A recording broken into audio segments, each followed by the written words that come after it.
The main forming agent was the Colorado River. The Colorado River, excuse me, let me start. I'm going to go a different angle here. There were 8 different oceans that have come over this area at one time and deposited the different stuff here, and that's why we have the different layers, okay? There's basically 4 types of rock in here. You have limestone was deposited by shallow seas, sandstones were deposited by wind-blown deserts and things like that, and the schists and shales were deposited by deltas and muddy lands and things like that. Now, a lot of people think that the Grand Canyon was filled with water at one time. Well, it was not. In the grand scheme of things, the Grand Canyon is the youngest thing compared to any of this other stuff out of here. Now, again, let's talk about how this thing was formed. So, you've got all these layers. Now you've got a Colorado River cutting down into the ground. We've also got some uplift going on. We're standing on the Coconino Plateau, and over there is the Kaibab Plateau on the North Rim. We are all being uplifted. We're just being uplifted at different rates. That's why the North Rim is higher than the South Rim. We also got a lot of faulting going on. We're about 7,000 foot average over here. You got about 8,000 foot average over there on the North Rim. So as far as why the canyon is so wide, that had to do with freeze-thaw cycle and weathering and things like that. And we'll talk about that at another area. But on average, the canyon is about 10 miles from rim to rim as the crow flies. The farthest point is about 18 miles. The closest point is about 4.5 miles inside the canyon. Some of you guys may remember Evel Knievel's son, Robbie Knievel, jumped the canyon. That was down there on Hualapai land, outside the national park, but the closest point of the canyon, which is 230 feet. Now, look all the way down to the water. Go back down to the water again. According to science, about 5 billion years old. And that's that dark stuff. You don't have to go all the way down there to touch that. It's right here. This is Zoroaster granite. Again, you don't have to go all the way down there to touch Zoroaster granite. Some right here. This pink stuff right there. Now, that stuff's all Precambrian rock, so there's no life in it. Now, if you move up, you start to get younger. Now we have the schist and shales. Now remember, sandstone and limestone, they create cliffs. Schists and shales create slopes. So the big red wall you guys see out there, that's red wall limestone. That could be anywhere from 1.5 billion years old. And you come up all the way up high, you're going through more sandstone, you get up to this white stuff up here, the stuff that we're standing on. That stuff's called Kaibab limestone. And you're looking at about 5 million years old. Now, on the grand scheme of things, the Grand Canyon itself is only about 3 million years. Look at the North Observation Watchtower. Now, I want to talk about some of the features that we see inside the rim here, or down inside the canyon. If you look over here to your left, you see it just stops. That's the Plateau Point Trail out there. That's the day trip destination for the mule rides. They on one of those rides, and they're not cheap. Now, if you come a little bit closer to us to the right, you see like a backwards question mark of trees right there. Real definite green thing of trees right there. That's called Devil's Corkscrew. That's right along the Bright Angel Trail right there.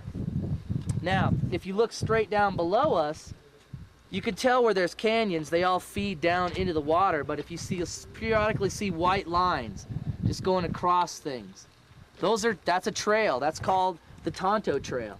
The Tonto Trail does not go to the water, but it intersects several trails that do go down to the water. So that's the Tonto Trail. Now, if you look straight ahead, you guys notice the hole in the wall over there? Straight ahead, just a little bit below us? That's like an alcove. A lot of people think that's wind-blown, but that's in limestone. Limestone's very acidic. When water gets in there and percolates through, it starts to form that. It dissolves the limestone around there, and so you create a little bit of a cave. Now we'll talk about some of the features and things we see out in formation. That's called the Vishnu Temple. Vishnu Temple. Now, if you move out to the right of it, to the left of it, there's a big flat formation out there that's got a big flat top on it. You see that? That's called Wotan's Throne right there. Wotan's Throne. Those are about 3 miles apart, as the crow flies. And if you move out straight ahead, right straight, literally straight in front of me, there's another formation that looks kind of like a pyramid. It's got a white rock around it. That is called the Zoroaster Temple. And then if you move even farther to the left, just slightly to the left, you see a very large, big, blocky, like a castle thing out there. That's called the Brahma Temple. Now then if you move over to the left more, you've got the Bright Angel Canyon right here. Bright Angel Canyon, and what goes up that canyon is what's called the North Kaibab Trail. Like if you were going to do a rim to rim, you could do South Kaibab to North Kaibab. That's 23 miles one way. All right, then if you look way over here, you see another. This one really, really blends into the rocks, but you're just gonna have to take my word for it. It's over there. You can kind of see it if you just go up from that red wall limestone. You go up and you see another white rock formation up there. That's called Isis Temple. All right. Looking at the foundation of a building, and that's an old mess hall right there. I mentioned this guy named Peter Berry. This guy Peter Berry was a prospector. Miner. He and John Hance built this trail. At one time they had a 70% pure vein of copper down there that they were mining.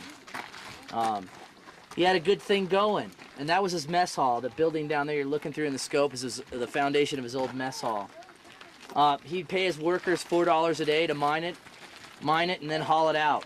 The going wage at the time was $1 a day, so he was paying them quite well. It wasn't very profitable for him.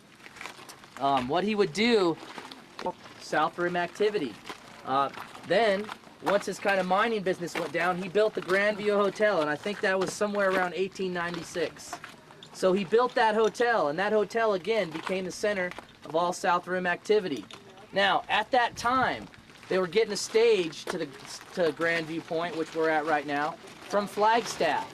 There would be a 12-hour stage. Another guy named Bucky O'Neill convinces the South Pacific or the Southern Santa Fe Railroad from Williams to make a little branch to the South Rim, hence the Grand Canyon Railroad. So once that happened, basically all South Rim activity shifted over to where it currently is at Bright Angel Lodge. And that was simply because it was the train. It was much easier to get a train from Williams. Again, you know, you're looking at 24 hours round trip from Flagstaff in those days. So then mysteriously, the hotel burnt down. And the hotel was back over here, about a quarter mile back in here. And again, that was about 100 years ago, so can't really tell where it was. So anyways, then he took that money and he built a hotel and a saloon in Flagstaff. So it kind of worked out for him. Down here is one of the old mining caves. They're called the Cave of the Dome. Caves of the Dome.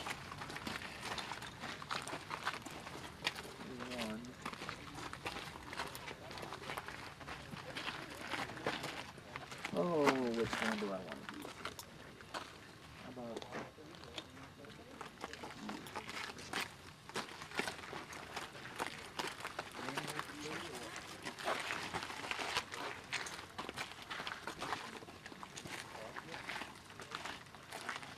All right, it's right in the middle of the screen. You're just looking for a hole. There's all kinds of old little wives' tale type stories about you know, little myths and things, but it's definitely proven that he did lose a lot of his workers, did lose a lot of their children down in those caves. Did you guys all, American Dreams, you guys all look through this? How did they lose their They just got lost down there. They'd wander off down there and not come back. It would have been guano or uranium.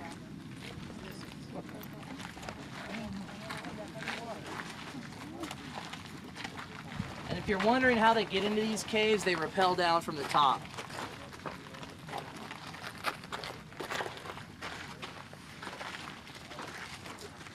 It's like a saddle, like a horse saddle. And back in the day, before they started regulating a lot of flights, some of the tours would fly right between those two formations. It's like a vortex. So what you're looking at is just some stacked rocks on a foundation on top of this little pillar over there. So go ahead and look at that if you guys would like. Again, that's an old kind of ceremony. Watch yourself now. All 45 out of the 60 people that have died from the rim down in the canyon have all been trying to get that perfect shot. All right, so now I kind of want to talk about some of the stuff here. Way out, way out. That's all the painted desert, petrified forest out there. That's also Navajo land out there. Navajo land is, or the Navajo Nation is the biggest reservation in the country. It encompasses 3 states. Now, within that Navajo Nation, you have the Hopi Nation. Again, painted desert. That's why you notice all the colors and everything. That is all just colored different shades of sand and rock out there. Now, might be hard for some of you guys that are over here to see it, but if you look over here, there's like a mountain out there that's kind of shadowed. Looks like a dark black mountain out there. That is called Shadow Mountain. Again, that's a cinder cone volcano out there. Shadow Mountain. Now, if you go to this mountain straight in front of us with the flat top on it, you guys see that? Closest thing? That's called Cedar Mountain right there. Again, remember I was talking about Red Bluff over there? Part of the Moenkopi, one of the remaining pieces of the Moenkopi layer. That's another one of those remaining pieces right there. The reason why it's called Cedar Mountain is because most of the cedars and juniper trees are very similar, but so happens that we have yellow cedars up on that ridge, and it's like the only place around here that these things are found. This big canyon you see right here below us, this is called Tanner Canyon right here. Tanner Canyon. Now, if you go to the end of Tanner Canyon, you see how it kind of juts up, kind of comes up right here? That's called Comanche Point right here. Just across this canyon towards the end. That's Comanche Point. Now, if you go back behind this Cedar Mountain right here, and if you look starting over here on the left, you see a cliff band going all the way into the Colorado River. You guys see that cliff band right behind the mountain right here? That's the Little Colorado River Gorge. Now let me tell you the difference between a gorge and a canyon. A canyon is wider than it is deep, and a gorge is deeper than it is wide. Now, the Little Colorado River only runs twice a year. During spring runoff, Ponytail Chub and the Humpback Chub, there's only one place they're found, and that's the confluence of the Colorado River and the Little Colorado River. And it's behind that point right there, and that point out there is called Cape Solitude. Now again, the reason why they're there is because you can't see it out there, but there's a dome, a big dome out there. That is called Navajo Mountain. Again, a sacred mountain to the Navajo people. Nobody is allowed on that mountain, nobody. And that's 90 miles away, and generally you can see it, but the clouds have moved in pretty thick right here. So just over here, way out as far as the eye can see, you'll kind of see like, some ridge lines way out there. It's actually a cliff band called the Echo Cliffs. Again, you're just gonna have to bear with me because I can't even see it all that well. I just know it's out there. And the Echo Cliffs, if you ever drive to Lake Powell or going to the North Rim, you're gonna ride right along those Echo Cliffs on 89A. And then if you go out there a little bit farther left, you can kind of see this formation that kind of comes up like that a little bit and then goes straight across. It's like an altar out there. That's called Shimuno Altar. Shimuno Altar. Now, if you move even farther left, there's another faint cliff band way out there, way outside the canyon. Those are the Echo Cliffs out there, and the Echo Cliffs are one of the release sites for the California Condor. We haven't talked much about the California Condor yet, but we will be talking about it a lot on the way into the village. So, way out there, Vermilion Cliffs. Now, if you go down into the water right here, look down into the water. Again, you're looking at about 8-mile stretch of river right there. The best river view from the rim is right where we're at right now. Now, follow the river for as far as you can see till there's no more water. It just kind of disappears. Then move slightly left out of the river. You see a big formation right in the middle of the canyon. You guys see that big formation right there? That was the point. That area right there is where that plane crash occurred. Remember the super constellation I pointed to you guys on the way in here? That super constellation and a DC-7 were involved in a crash. One was 10 miles off course, the other one was 20 miles off course. They never saw each other. It figures the pilots are trying to get their passengers to see the canyon. One clipped the other wing, they both went down, killing about 132 people. It took several weeks, I think up to 3 months for them to even get in there to recover anything at all. But no survivors, everybody died. And that's Aeronautics Administration. So that's why how we've got our current laws, aeronautical laws right now, started here in the canyon. All right, now you see out, straight out back behind them, way out, way out there. You'll see kind of like a dark band mountain out there. Dark band, dark cliff way out there. Now, you can kind of see that that cliff is white, but if you notice, you guys notice how it's like kind of looks like it's leaning down to the right, kind of getting lower as you move right? That is called a monocline out there. Not like a mountain, which is a dicline. You know, there's two inclines on a mountain, so they're dicline. That only has one climb. It's leaning, it's going from left to right, down. And if you were able to see it a little bit more clear, that's a white cliff band back there. It's just covered by a cloud. And if you follow that cliff band slightly going down to the right every time, or a little bit as far as you go, you'll notice that it blends into this white rock right here.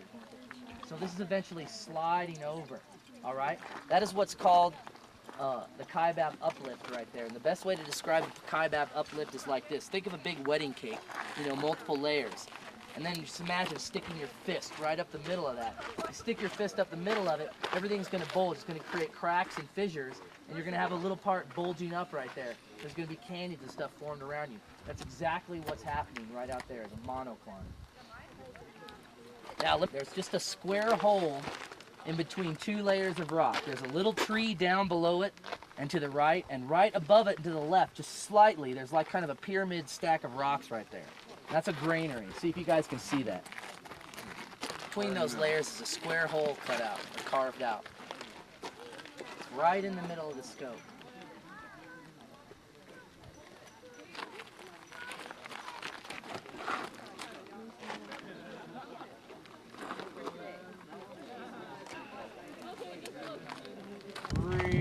Real quick, they'll see a boat running that rapid.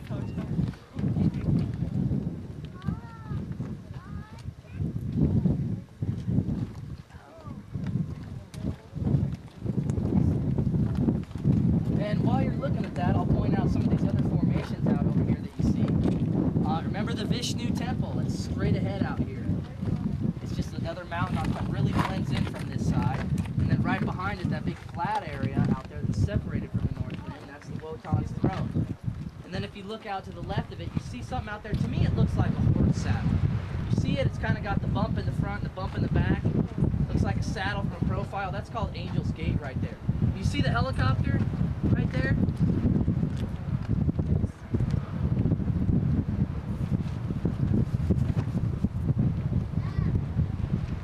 Here, I think right here, the river is basically running from north to south, and then it kind of makes a turn, makes a right turn, and starts running from east to west.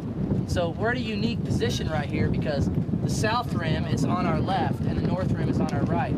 So we've really got a good cross section of it rather than looking from north to south or south to north. And then if you look down, way down over here, you can see like a patch of sand down there. And if you look a little bit farther down, you can see some green water and then a trail across that. Right behind that corner right there is one of the bigger rapids here in the canyon. It's called the Hance Rapid. It's like an 8 on the scale, looking at about 30-foot waves. Not the most dangerous, but one of the biggest waves. I guess Crystal is probably the most dangerous. It's got a big hole in it. From that angle. All right, so let's see, American Green Tour. The National Park Service wanted everybody out of here, so everybody left, but these guys refused to leave. So what the National Park Service did is they built their old mule barn. This whole parking lot right here is where their old mule barn was, blocking access to this, and you couldn't see it. So that was their way of trying to pinch people out. But then eventually, these guys became world famous. They became world known because of their Grand Canyon photography. So then they moved the mule barn across the road where it presently is today. So if we are lucky enough to see any condors, which I'm really hoping we are, if you wanted to get a good look at what these condors' faces actually really look like, they have postcards in there that give a good description, that show a good little profile of them. They're definitely not the most attractive bird in the world, but they're one of the rarest birds in the world right now.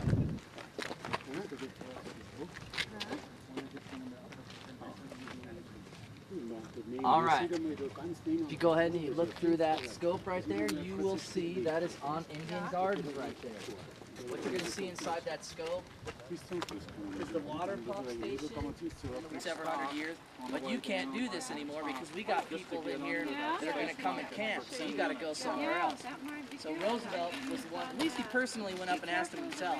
So that's Indian Gardens right there. They were kicked out. They could never go back there to garden anymore. There's still some remnants of their old garden and stuff down there. That community. If you guys look up back behind you, up there, there's all right, also this building that you guys see right over here, right there, looking back, it's supposed to blend in. Or out that point over there, looking back in, it's supposed to blend in. Now, if you guys can see down here, you look way down, there's like a red band of cliff down there. That red cliff band right there is He's where floating on the there. nest, Cool. the nest roosts are of the condors. It's right down in there. That's real cool. So now what I'm going to do... Yeah, that one way up there is... Wow, you see those ravens? Yeah. God, I wish I could fly. Man, that'd be so awesome. There's just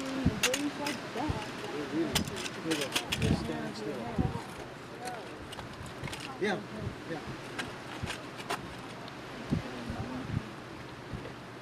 For some reason, I can't get him into the screen down there.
That's something I don't want to try in my lifetime. There's Gilly in front of the Grand Canyon.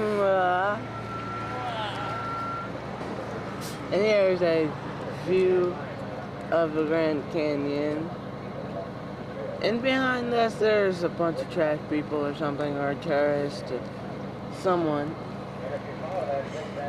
ruining our little... What? It's very fascinating. Gilly just walked in front of the camera and it took up the whole screen, but that's okay. It's very fascinating.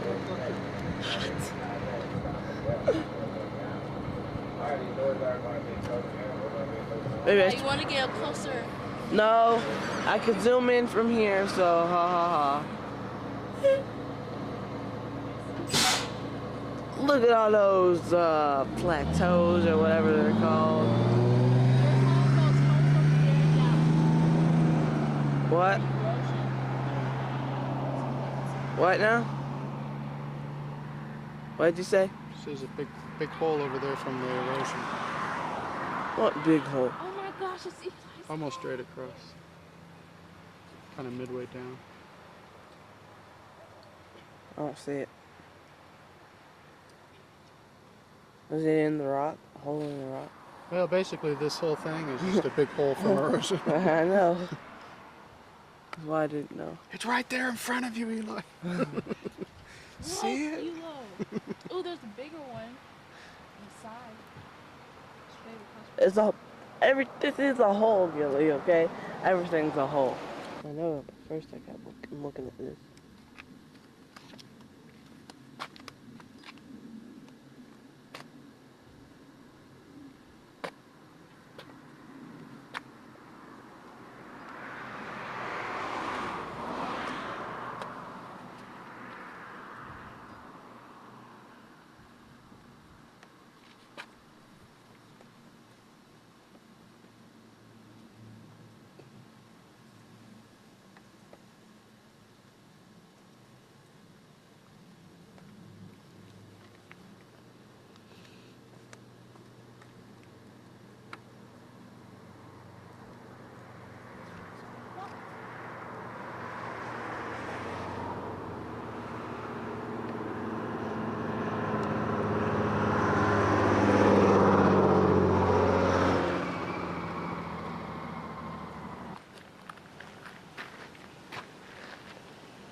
Kind of coming.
Got to be the main channel.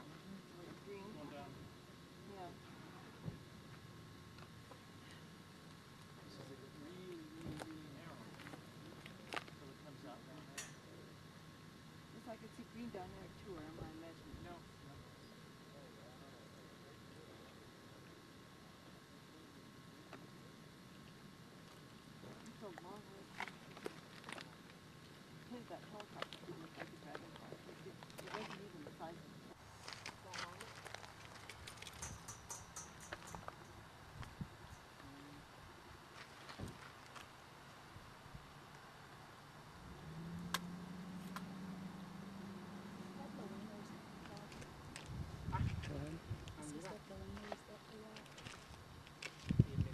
Probably.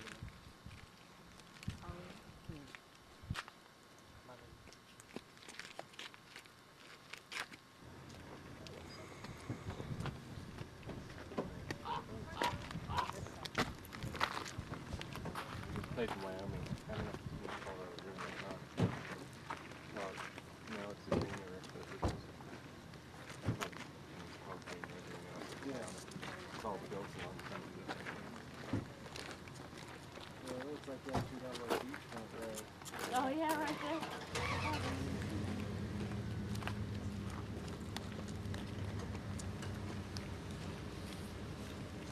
Daddy, I'm here in the jungle.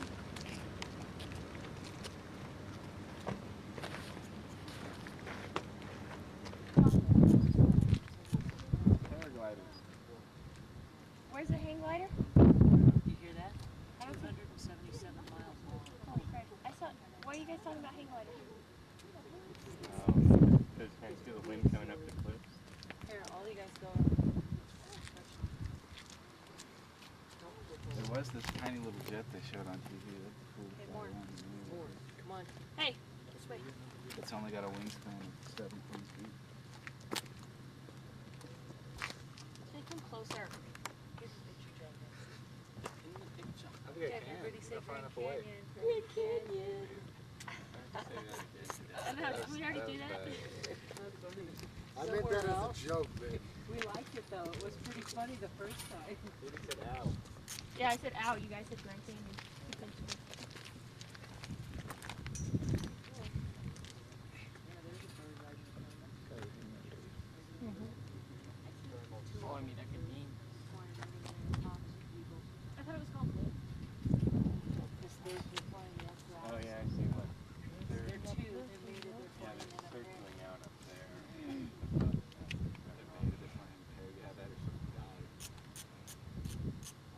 don't look like buzzards. Oh, I'm out of pictures. Shit. Yeah.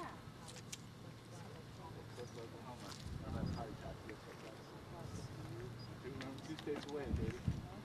Get it out of my system, okay? That's why when we get in the car, we gotta talk about some politics.